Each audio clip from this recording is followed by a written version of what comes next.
বন্ধুরা, আজ আমি আপনাদের সামনে যে সিনেমার কথা বলতে যাচ্ছি তার নাম হোমবাউন্ড। এটা কোনো সাধারণ সিনেমা নয়, এটা একেবারে আমাদের হৃদয়ের গল্প।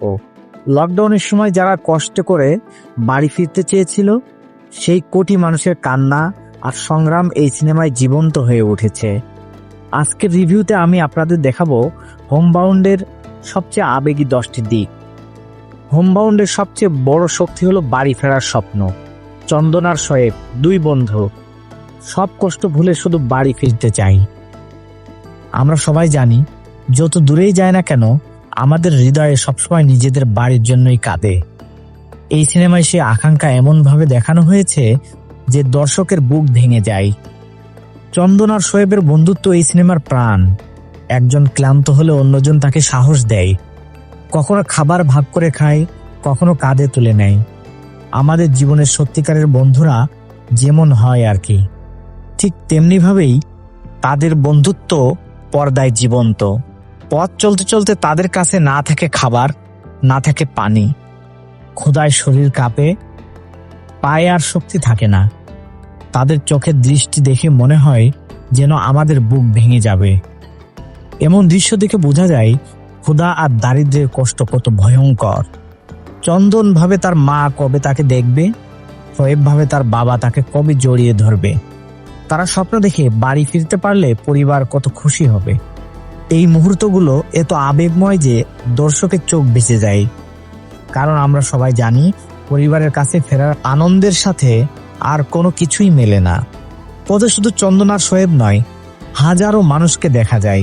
কেউ কোলে শিশু নিয়ে হাঁটছে, কেউ বৃদ্ধ বাবা মাকে কাঁধে তুলছে। এটা শুধু এক সিনেমা নয়, এক বাস্তব মানবিক ট্র্যাজেডির প্রতিচ্ছবি। এই দৃশ্যগুলো দেখে মনে হয় আমরা আসলেই কত অসহায়।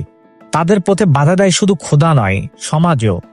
কখনো ধর্মের কারণে, কখনো জাতির কারণে তারা অপমানিত হয়।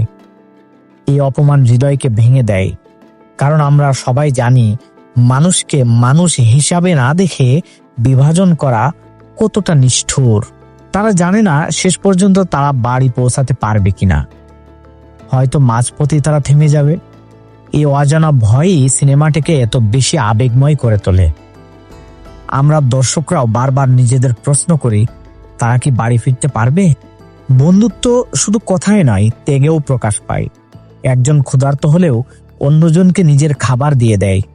এই নিঃস্বার্থ ভালোবাসা মানুষকে কাঁদিয়ে ফেলে, কারণ এমন মুহূর্ত আমাদের মনে করিয়ে দেয় আসলে এই মানবতা এখনো বেঁচে আছে। গল্পের শেষে সব প্রশ্নের উত্তর পাওয়া যায় না, কিছু শূন্যতা থেকে যায়, কিছু অজানা বেদনা রয়ে যায়। এই অসম্পূর্ণতাই সিনেমাটিকে বাস্তবের মতো করে তোলে। আমরা বুঝতে পারি জীবনের সব কষ্টের উত্তর সিনেমার মতো সহজে মেলে না। সবশেষে হোমবাউন্ড আমাদের মনে করিয়ে দেয় এটা শুধু দুই বন্ধুর গল্প নয়, এটা লাখো শ্রমিক, লাখো পরিবারের কান্নার গল্প। তাদের স্বপ্ন, তাদের ক্ষুধা, তাদের যন্ত্রণা, সব মিলিয়ে এই সিনেমা হয়ে গেছে মানবতার প্রতিচ্ছবি। এটাই সিনেমার সবচেয়ে বড় শক্তি।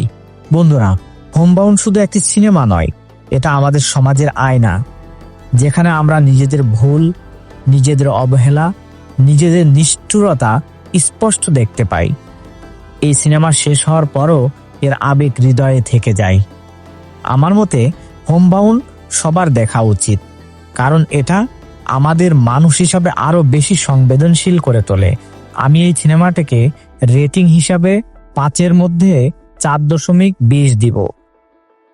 বন্ধুরা, নতুন পুরাতন মুভি রিভিউর জন্য চ্যানেলটিকে সাবস্ক্রাইব করুন এবং লাইক, কমেন্ট, শেয়ার করে পাশে থাকুন।